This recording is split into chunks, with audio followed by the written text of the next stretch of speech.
He said to them, "Most certainly I tell you, there are some standing here who will in no way taste death until they see God's kingdom come with power."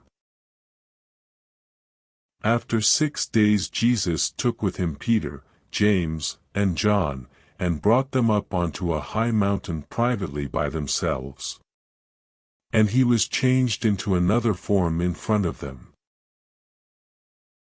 His clothing became glistening, exceedingly white, like snow, such as no launderer on earth can whiten them. Elijah and Moses appeared to them, and they were talking with Jesus. Peter answered Jesus, "Rabbi, it is good for us to be here. Let's make 3 tents, one for you, one for Moses, and one for Elijah." For he didn't know what to say, for they were very afraid. A cloud came, overshadowing them, and a voice came out of the cloud. "This is my beloved Son. Listen to him." Suddenly looking around, they saw no one with them anymore, except Jesus only. As they were coming down from the mountain, he commanded them that they should tell no one what things they had seen, until after the Son of Man had risen from the dead. They kept this saying to themselves, questioning what the rising from the dead meant. They asked him, saying, "Why do the scribes say that Elijah must come first?" He said to them, "Elijah indeed comes first, and restores all things. How is it written about the Son of Man? That he should suffer many things and be despised? But I tell you that Elijah has come, and they have also done to him whatever they wanted to, even as it is written about him." Coming to the disciples, he saw a great multitude around them, and scribes questioning them. Immediately all the multitude, when they saw him, were greatly amazed, and running to him, greeted him. He asked the scribes, "What are you asking them?" One of the multitude answered, "Teacher, I brought to you my son, who has a mute spirit. And wherever it seizes him, it throws him down. And he foams at the mouth, grinds his teeth, and becomes rigid. I asked your disciples to cast it out, and they weren't able." He answered him, "Unbelieving generation, how long shall I be with you? How long shall I bear with you? Bring him to me." They brought him to him, and when he saw him, immediately the spirit convulsed him and he fell on the ground, wallowing and foaming at the mouth. He asked his father, "How long has it been since this has been happening to him?" He said, "From childhood. Often it has cast him both into the fire and into the water to destroy him. But if you can do anything, have compassion on us and help us." Jesus said to him, "If you can believe, all things are possible to him who believes." Immediately the father of the child cried out with tears, "I believe. Help my unbelief."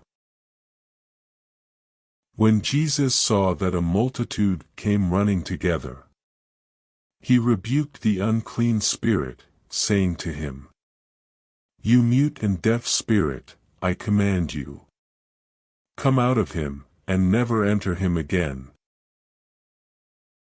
After crying out and convulsing him greatly, it came out of him. The boy became like one dead, so much that most of them said, "He is dead." But Jesus took him by the hand and raised him up. And he arose.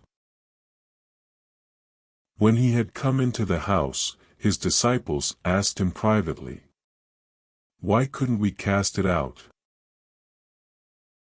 He said to them, "This kind can come out by nothing but by prayer and fasting."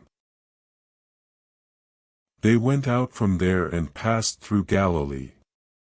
He didn't want anyone to know it. For he was teaching his disciples, and said to them, "The Son of Man is being handed over to the hands of men, and they will kill him. And when he is killed, on the third day he will rise again." But they didn't understand the saying, and were afraid to ask him. He came to Capernaum, and when he was in the house he asked them, "What were you arguing among yourselves on the way?" But they were silent. For they had disputed with one another on the way about who was the greatest.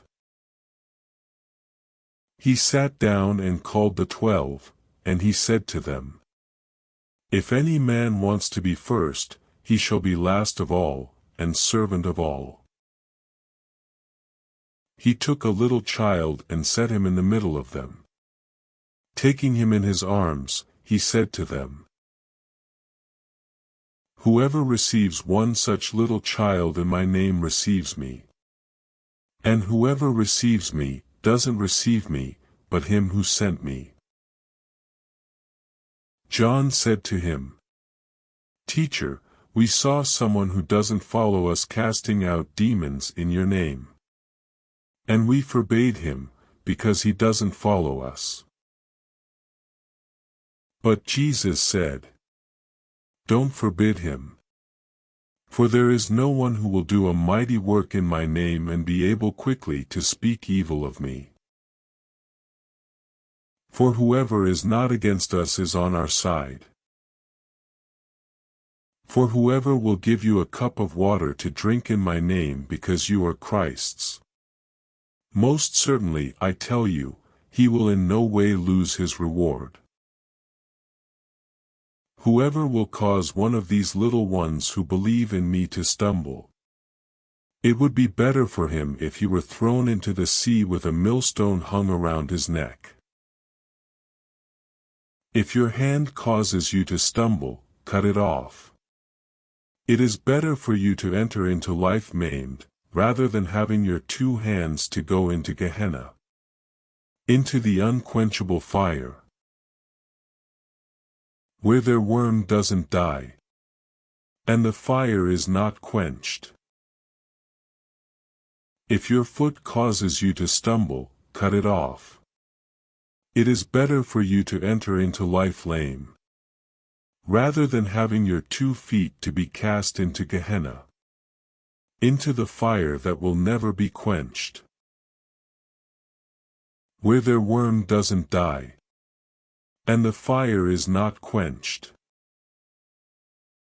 If your eye causes you to stumble, throw it out. It is better for you to enter into God's kingdom with one eye, rather than having 2 eyes to be cast into the Gehenna of fire, where their worm doesn't die, and the fire is not quenched.